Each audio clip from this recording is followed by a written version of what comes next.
Meus irmãos, minhas irmãs, mais uma vez quero saudar a cada um de vocês que se encontram aqui na nossa Basílica Velha, tão querida por todos nós, esta igreja que é o coração da cidade de Aparecida. E quanta gente nesta terça-feira aqui em Aparecida. Saudar também a você que nos acompanha pela rádio, pela TV Aparecida e pelo nosso portal. Fazer uma pergunta. Você prestou bem atenção na primeira leitura que foi proclamada? Não tem umas coisas estranhas escritas ali? Carta de Timóteo.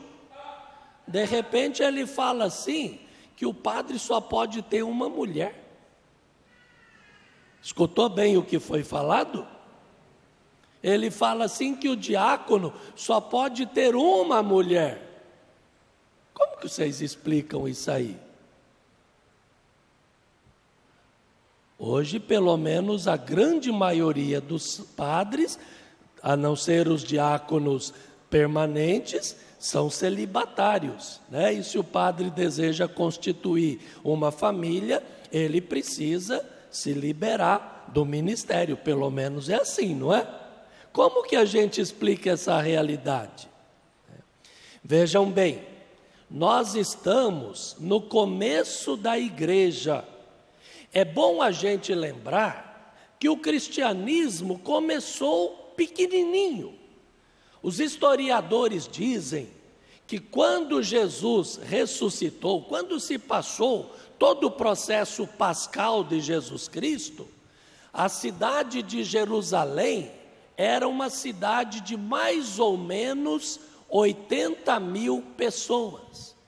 E a comunidade dos discípulos não era mais do que 120 pessoas. O que são 120 pessoas numa cidade de 80.000 habitantes? Mas a igreja ela foi crescendo devagarzinho. No começo não havia separação, não havia distinção entre aqueles que eram judeus e seguiam o judaísmo, a religião deles, e aqueles que se declaravam cristãos e fizeram opção por Jesus Cristo. No começo, os cristãos nem nome de cristão não tinha, eles eram chamados por vários nomes diferentes. Depois, o cristianismo começa a sair do mundo dos judeus e começa a entrar naqueles países onde predominava uma outra língua, uma outra cultura, a língua grega e a cultura helênica. E é nesse momento que nós vamos ter a ação missionária de vários apóstolos, de vários homens que não foram escolhidos por Jesus Cristo. Os que nós conhecemos que Jesus escolheu foram os 12, dos quais o Judas fez o que fez, né? Mas surgiu Paulo, e nas viagens missionárias de Paulo, ele foi agregando, ele foi trazendo para junto de si outros missionários, outros apóstolos, outros homens, como o Timóteo, do qual nós ouvimos a primeira leitura. E naquele tempo, funcionava na cultura antiga, lá daquela região, funcionava assim, a religião era politeísta. O que é isso? Ô Padre Inácio, que palavra difícil. Eles tinham muitos deuses diferentes. Quando o cristianismo chegou em Roma, lá eram cultuados cerca de 40.000 deuses diferentes. Olha a quantidade. É Deus para dar e vender, não é verdade? E de repente chega o cristianismo propondo um único Deus vivo e verdadeiro, Deus de nossos pais, Deus de Jesus, quem hoje nós professamos um único Deus vivo e verdadeiro no mistério da Santíssima Trindade. E naquele tempo, A mulherada acho que não vai gostar muito não. Naquele tempo era assim, um homem, ele podia ter até 4 mulheres e outras concubinas que ele desse conta de sustentar. Era a chamada poligamia. Aí já tem homem pensando assim, poxa vida, se sustentar uma mulher já é difícil, aguentar uma mulher falando na orelha da gente o dia inteiro já é difícil, imagina sustentar 4 e outras concubinas ainda, né?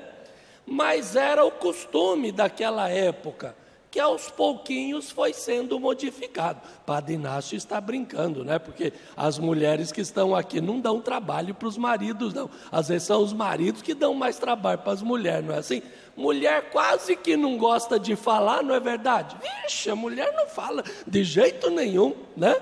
Ai, ai, ai, ai, ai, se fosse verdade, né? A Valquíria até coçou a cabeça lá em cima, né? Mas vejam bem, o principal desta carta, desse trechinho de São Timóteo que nós ouvimos, ele coloca a sua atenção naqueles que eram chamados, naqueles que eram escolhidos para exercerem os ministérios nas comunidades.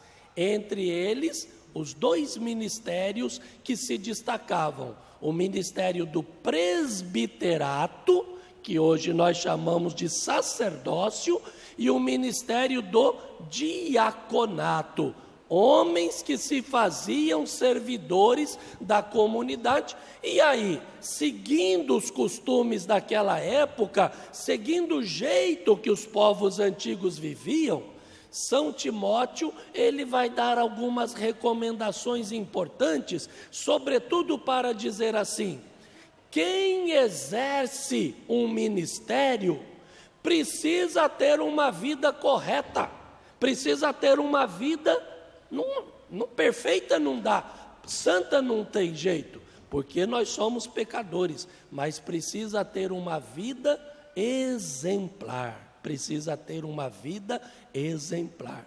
E quem assume um ministério da igreja não é para ter privilégios, não é para ter fama, não é para ter honra, não é para ter uma vida no bem bom, mas é para se tornar servidores da comunidade.